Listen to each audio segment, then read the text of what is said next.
इतना बन ठन के कहाँ जात बाड़ू हो? कहाँ जाई रे देवर बबुआ, यही सुकृत बाजार जाता नी। अरे का करे हो? तोहरा के नइखे मालूम हमरे सुकृत में का चीज मशहूर बा? का हो? सुना हम बताओ तानी। बतावा बतावा। सुना सुना।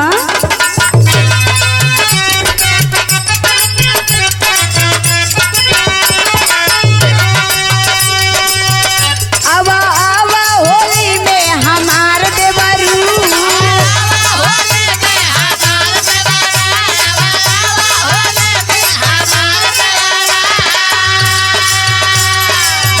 लेला भौजी के अपने तू प्यार देवरू।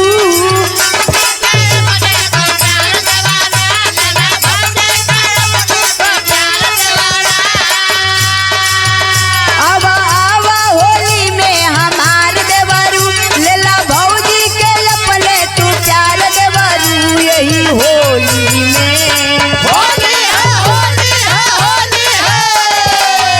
चला सुकृत घुमा दी बाजार रजबू। यही होली में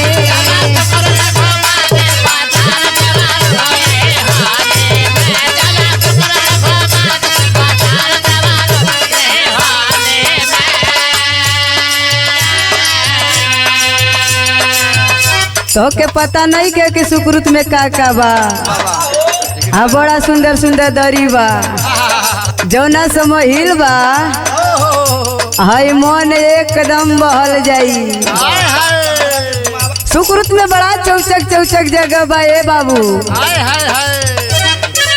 आज चला राउरे आपो के घुमा दी। सुना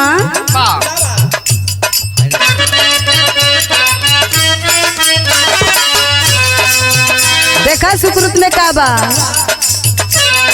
बलदरिया यौरी लखनिया देखा दी।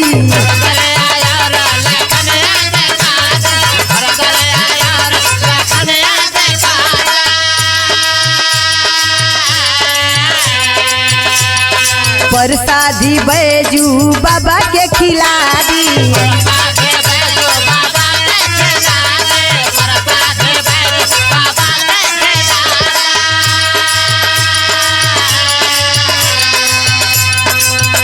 गिरे ऊपरा से पानी के धार देवरू,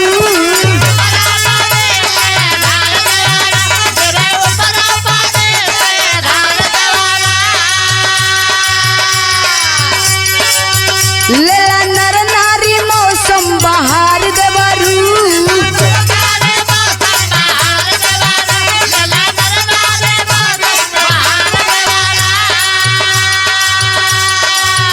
यही होली में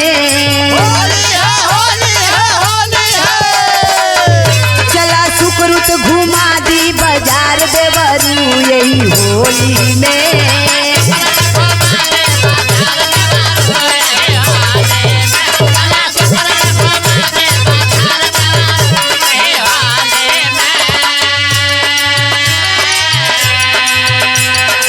बुझल। देखा एक और चीज का मशहूर बा, हमरे सुरेंद्र ड्राइवर हाय पारस जीजा, संजय बाबू हाय नेता भैया, छोटू भैया,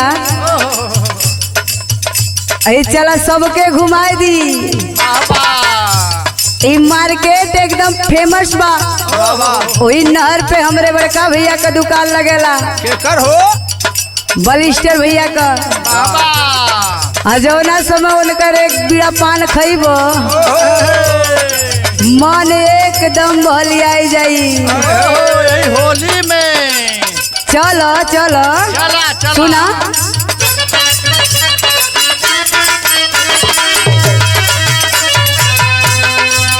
उबन भइल बाटे बहल जाई मनावा,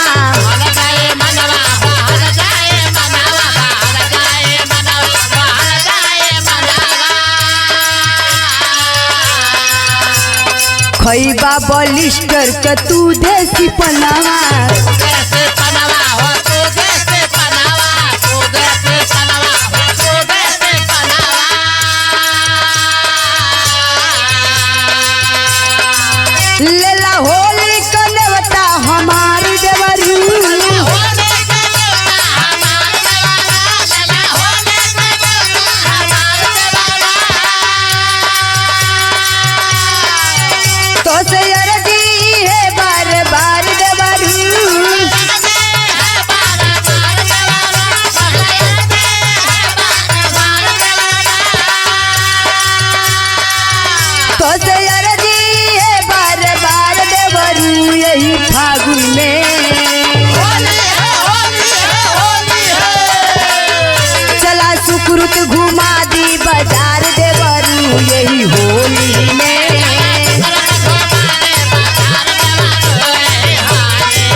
निशा क होली लागे मन भावन।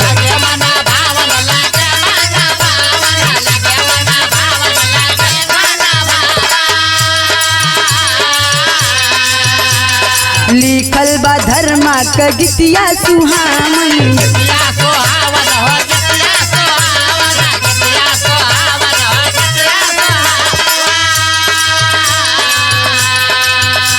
सुना बोला बोला। जौना समय सुकृत का पहाड़ चढ़वा हाय हाय हाय। तब वो समय समझ में आइए बाबू। वाह वाह। हो जबकि देखबा चहलवा के धार देवरू।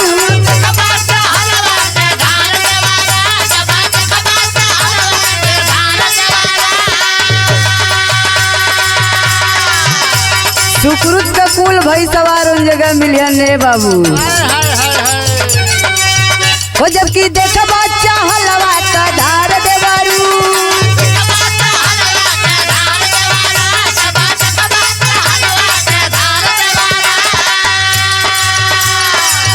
जबकि देखबा चहलवा का धार देवरू यही होली में। होली है होली है होली है। चला सुकृत घुमा दी बाजार देवरू यही होली में।